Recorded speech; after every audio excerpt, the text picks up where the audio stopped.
চরম সংকটে পড়েছে কুড়িগ্রামের মানুষ। কুড়িগ্রামের দুটি রাস্তাই বন্ধ হয়ে পড়ে আছে। সাধারণ মানুষ, পথযাত্রী, যানবাহন কেউই যেন এই শহরের মধ্যে আসতে চাচ্ছে না এখন, এবং এই দুটি রাস্তায় চলাচল করছে না।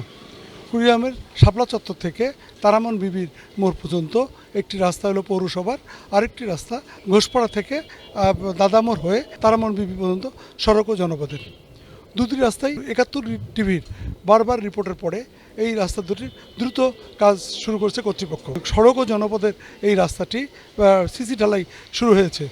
ইতিমধ্যে বেশ কিছু সিসি ঢালাইয়ের কারণে এই রাস্তা দিয়ে কোনো যানবাহন চলতে পারছে না। ঘন্টার পর ঘন্টা দাঁড়িয়ে থাকতে হচ্ছে, বিশেষ করে বাস, ট্রাক সহ বিভিন্ন যানবাহন। অপরদিকে যে রাস্তাটি পৌরসভার, এই রাস্তাটি খালখন্দে ভরা, এই রাস্তাটি কাজও শুরু করেছে পৌর কর্তৃপক্ষ।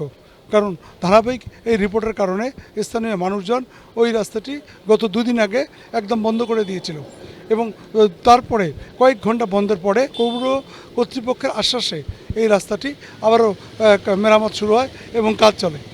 কিন্তু বাস্তব অবস্থায় এই দুটি রাস্তার একসাথে কাজ শুরু হওয়ার কারণে এখন এমন অবস্থা যে দুটি রাস্তা প্রায় সময় বন্ধ রাখতে বাধ্য হচ্ছে। আর দিনরাত এই রাস্তায় যে সিসি ঢালাইয়ের কাজ চলছে, সড়ক ও জনপথের রাস্তা, এই রাস্তাটি যেন ঠিকাদারের খেয়ালখুশি মতো তারা কাজ করছে। স্থানীয়রা বলছে যে কাজের মান নিয়ে সংশয় দেখা দিয়েছে, তারা যা খুশি তাই করছে, এবং তারা বলছে যে এই রাস্তা যদি এইভাবে দ্রুত গতিতে কাজ করে তাহলে রাস্তার মান নিয়ন্ত্রণ নিয়ে প্রশ্ন থাকবে, এবং অচিরেই এই রাস্তা দুটি আবার খারাপ হওয়ার সম্ভাবনা রয়েছে। অপরদিকে পৌরসভা যে রাস্তাটি, এই রাস্তাটি যেটি মেরামত করছে, এটি আসলে প্রায় ১.৫ থেকে ২ বছর থেকে কখনো মেরামত, কখনো ভালো, এইভাবে খানখন্দর ভরে কোনো রকম চলছে। এবং এই রাস্তাটি যদি দ্রুত মেরামত না করে তাহলে মানুষের যে কষ্ট, এই কষ্ট আরও দীর্ঘদিন থাকবে, এবং রাস্তা দুটি কখন সংস্কার হবে, কখন এই রাস্তার কাজ শেষ হবে, এ নিয়ে এখনও সংশয় রয়েছে শহরবাসীর। এমনিতেও কুড়িগ্রামের যে ড্রেনেজ ব্যবস্থা সর্বোচ্চ খারাপ।